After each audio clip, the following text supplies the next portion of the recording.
Hey everyone, it's Mike, and I want to do a quick video to cover what Memoirs tells us about Paul and John making a deal with the devil. I've been asked this question a number of times, and I have discussed it in shows, but I thought it might be worthwhile to do a standalone video on the topic. On page 369 of Memoirs, and note the page number is 3, 6, and 9. And when we add 3 plus 6 plus 9, we get 18, and of course 1 plus 8 equals 9. From my presentation on Billy's McCartney 3 album, I explained that the number 3 is considered a direct link to Source or the universe.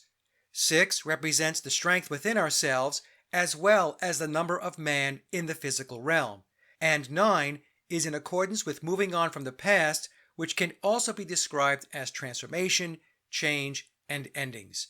This is why the persona of Paul McCartney is linked to the number 9. He represents the graven Christ figure who brings about a new religion referred to as Paulism, which is Luciferian based. And the term Paulism has numerology of 10, which represents completion and thus new beginnings. 3, 6, and 9 are considered powerful, higher dimensional energy influencing other numbers and linked to the creation and existence of the universe. In vortex math, 3, 6, and 9 represent a vector between the third and fourth dimensions. So we can see that page number 369 from Memoirs has very occulted meaning. Let's read page 369 and see what it says. The man, who is unnamed and I'm assuming a Luciferian priest, told John and Paul that their show would never be a global sensation until they ceremonially enact the sacrifice and pray to Lucifer for his influence over the whole world. He told them that Lucifer is the god of this world and that this power surpasses all others.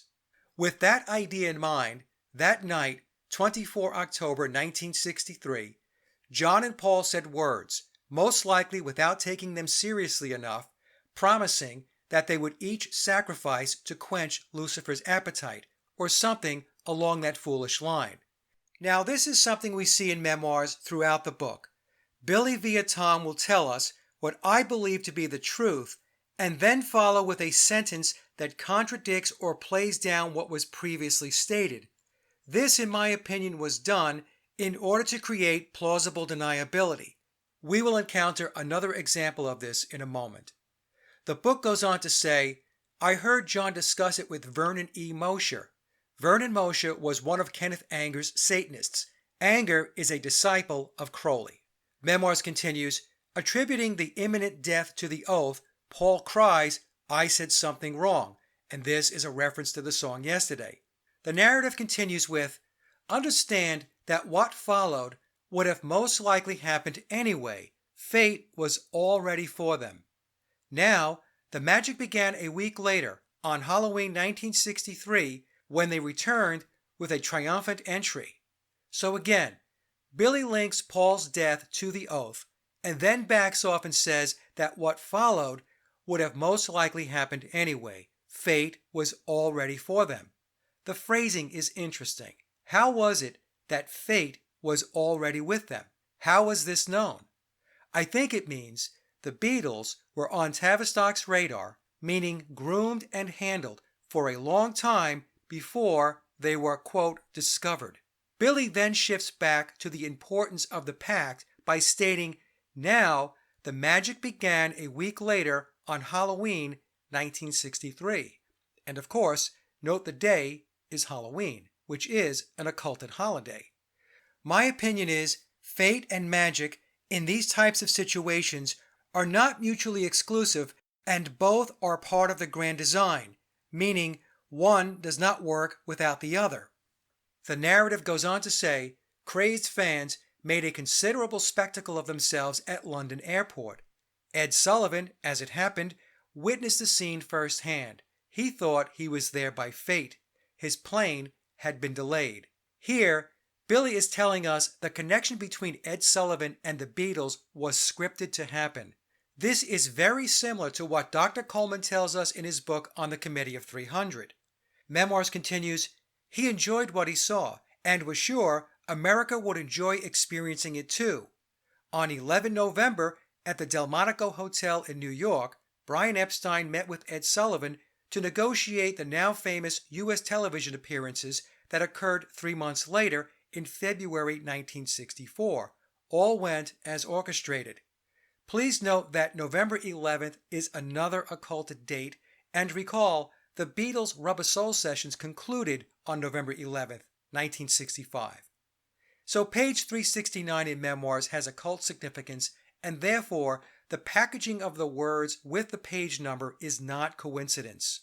Once we strip out Billy's plausible deniability language, page 369 tells us that biological Paul and John Lennon entered into a Faustian bargain on October 24, 1963. Again, to quote Memoirs, John and Paul said words, most likely without taking them seriously enough, promising that each would sacrifice to quench Lucifer's appetite. It should also be noted that the number of days between the release of the Beatles' first album, Please Please Me, on March 22, 1963, and the date of the pact in October of the same year is exactly 216 days, which reduces to the number 9. Also, March 22nd is symbolic of the occult number 322, which most people associate with Skull and Bones. I will talk more about this number in a moment. Now let's take a look at 2 other key dates around the Satanic Pact and the release of Please Please Me. The number of days between the release of Please Please Me on March 22, 1963, and the Beatles' arrival in the United States on February 7, 1964, is 322 days. So here we have the number 322 again, which reduces to 7, a number representing enlightenment. 322 can also represent 3 times 22, which calculates to the occult number of 66. When we add 6 plus 6, we get 12, and 1 plus 2 equals 3. The number 3 is also represented by 777, which is referred to as the lightning bolt of creation through the Kabbalah tree of life. 777 is also represented by the number 21. We get this by adding 7 plus 7 plus 7, or 3 times 7. And for those familiar with the Bible, 322 is also an occulted reference pointing to Genesis 3:22. The number of days between the pact on October 24, 1963, and the Beatles' arrival in America on February 7, 1964, is 106 days. 106 days also reduces to the number 7. It should also be pointed out that the day of February 7, 1964, reduces to 9/11. February is the 2nd month, and when we add the 7th day, we get the number 9. And when we add the digits comprising the year 1964, we get 1 plus 9 plus 6 plus 4, which equals 20, and reduces to 2. 2 is comprised of 1 plus 1, or 2 ones, or 11. An easier way to calculate the year to reduce to 11 is to zero out the number 9, since in numerology, 9 has the same effect as 0. Therefore, when we add 1 plus 0 plus 6 plus 4, we can more easily see the number 11. So the Beatles' arrival in the U.S. was a 9/11 event. 9/11 events are put into play as a means to bring about major transformative change within our societies and cultures. The number 7, along with 77 and 777s, is very prominent with the Beatles' 1962 through 1966 period. During this time, which is the Biopole era, the Beatles released 7 albums, which included 77 original album tracks. When we add in the 20 cover songs released on the first 7 albums, again, this would be Please Please Me through Revolver, we have a total song count of 97. 9 plus 7 equals 16, and 1 plus 6 equals 7. So we can see the first 7 Beatle albums have the number 7 firmly embedded into the equation. As mentioned earlier, in occult circles, the number 7 is associated with enlightenment and illumination. The Beatles were designed to enlighten or illuminate the world to the spiritual philosophy of Luciferianism. Here's a clip from an I Am a Phony video depicting how Paulism is in a battle with Christianity. They burned their records and spit on their images.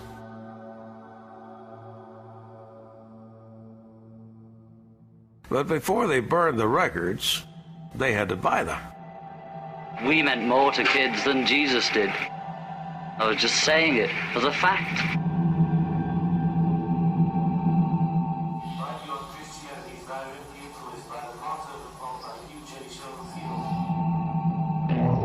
I was using expressions on things that I just read.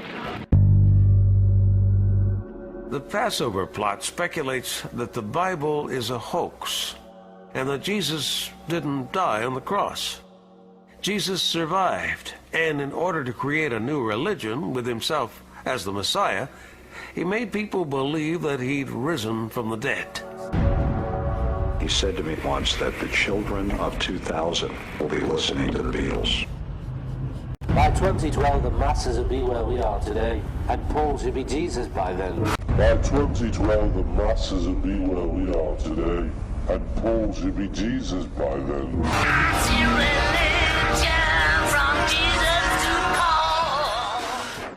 Some people have asked me why the pact came after the Beatles were already famous. I will give you my theory. The Beatles were not yet the phenomenon they would become at the time of the release of Please Please Me. This was a period when Tavistock, EMI, and George Martin were setting the table for what would become known as Beatlemania. So the strategy was to introduce the lads to a worldwide audience before coming to America in 1964 when Beatlemania kicked into high gear. Having the Beatles, quote, conquer America and thus the 9/11 stamp upon their arrival was a top priority of Tavistock. So I believe in order to further entice the lads into playing their part in the psychological operation, in other words, to pull them in deeper, they gave them a taste of the fame and fortune in order to secure their commitment under the guise of free will. What group of young 20-year-olds is going to turn down that level of success? Not many. Of course, the controllers knew this would be the likely outcome and then presented the pact to Paul and John after priming the pump, and the deal was cut. The pact was necessary in order for the controllers to consummate the deal with Lucifer. So the occultists had to offer up a sacrificial lamb to their god, and Paul was the primary offering. I know this is very dark and hard to believe, but I do think this is a possible scenario. And to conclude, I will leave you with a clip of Marilyn Manson where he discusses the effect of Satanism on his life. Thanks for listening. There's this book called the Necronomicon, which has incantations in it that if you read, you will bring about the apocalypse. And I think you can create your own demons.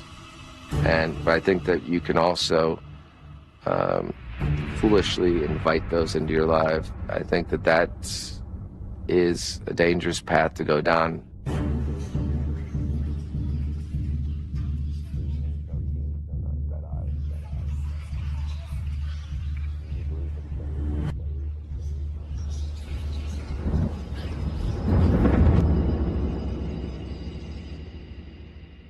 So the very first day of public school, a guy named John, who was the cool guy who smoked cigarettes and wore a denim jacket, just beat me up for no reason because he said I was looking at his girlfriend. I'm just standing there petrified, and he punched me in the face. That's not a really good memory. That haunts me. But so I, maybe just out of not wanting to get beat up over and over again, tried to make friends with John by trading him my mom's diet pills in exchange for not beating me up, bonding over the love of the same type of music, which at the time was Iron Maiden, Judas Priest, all of the greats, you know. And I ended up a week or so later spending the weekend at this guy's house because his parents were out of town. And I think his intention was to beat me up more, but I thought maybe I was going to, you know, change, make amends, or, you know, like identify with this guy. It was just foolish.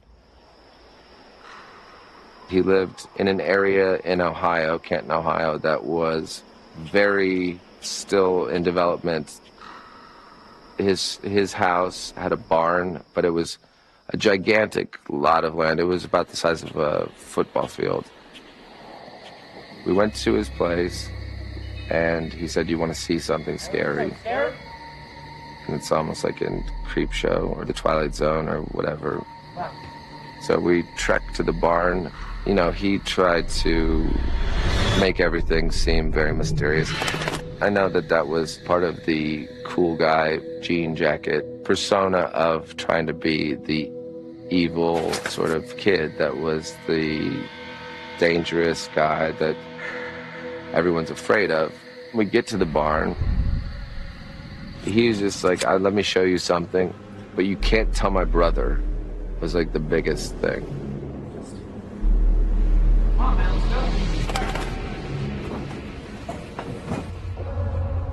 We get to the top of this loft, and at the top of it was some sort of really makeshift satanic altar. There was just rotting carcasses.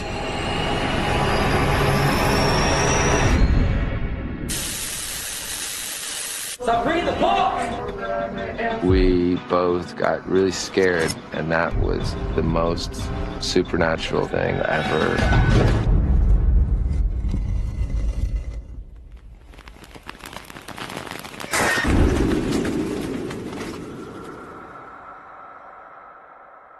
We get to the top of this loft, and at the top of it was some sort of really makeshift satanic altar. There were dead pigeons, dead rabbits, and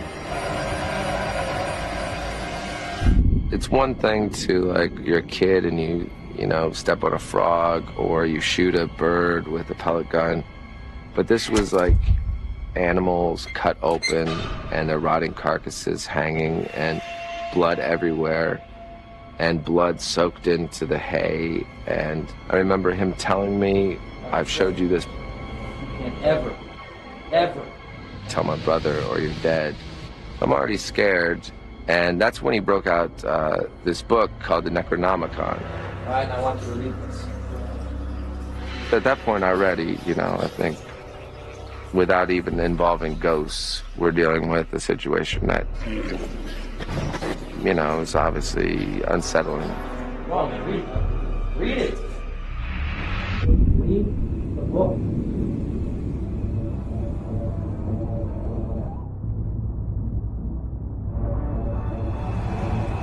And then we stopped, Gotta go. and the brother that he had, his older brother, pulls up, and it's with the bright lights. He's got his brights on. Just gets out of the car, noise is playing. John, you better not be in there. Okay, if this guy, John, was cool with his denim jacket, this guy was like the Jolly Green Giant of his brother, because he had a bigger denim jacket and he was really tall.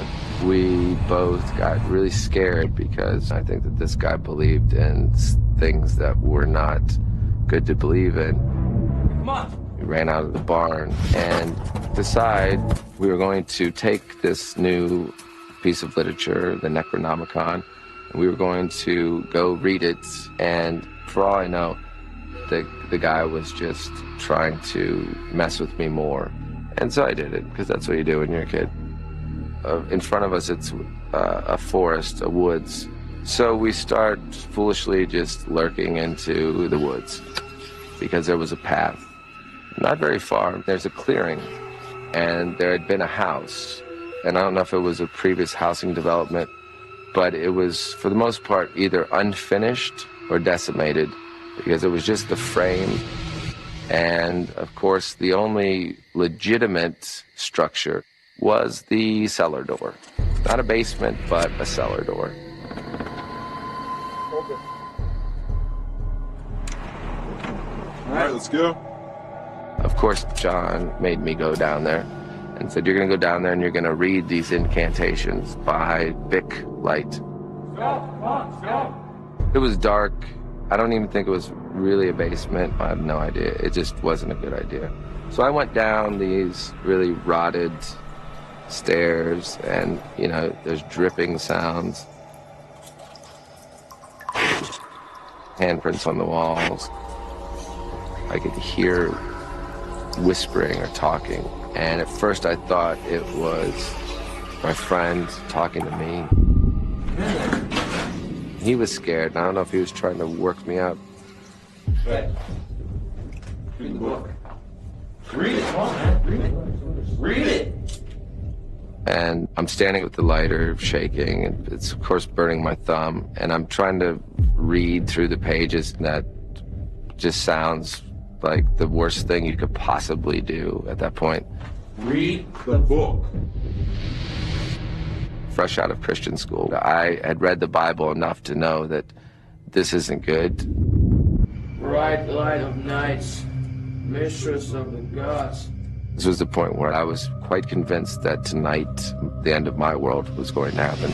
I believe in the fact that there is energy, and if you mess with it, something can happen. To the land of no return. And then in the middle of it, we both got really scared because we stopped. I could hear it talking, and it was very scary. It was people talking, the whispering that I heard. It was something along the lines of, "Do you believe in Satan?" Open the door that I may answer. Open the door that I may answer. Now read the book. Open the door that I may answer. Open the door that I may answer.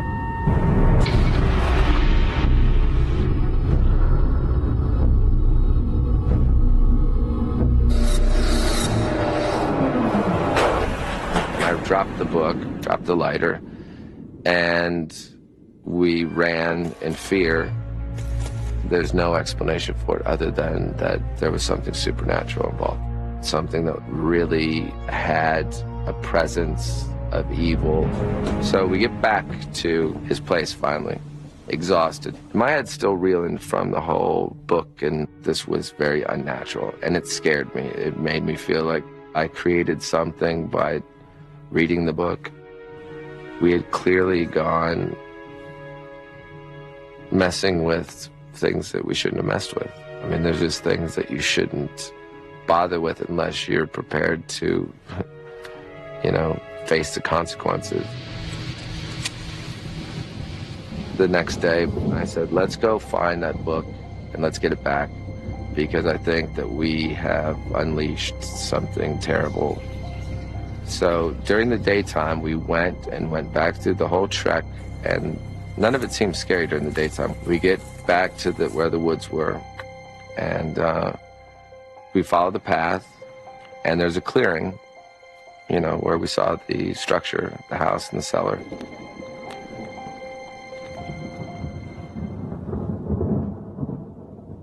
And there was nothing there. It just didn't exist. It was gone. And no one has an explanation for it. The fact that it disappeared, like it was some sort of evil oasis in the middle of the night, I think was directly related to our behavior. And that was the most supernatural, strange thing that I've ever in my life experienced. I've myself have underestimated the power of the occult to this day.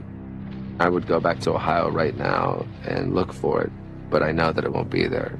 I think that I've turned into a worse monster than anything that I could have dreamed of, because that became my life, and I don't think that there's any other explanation for it.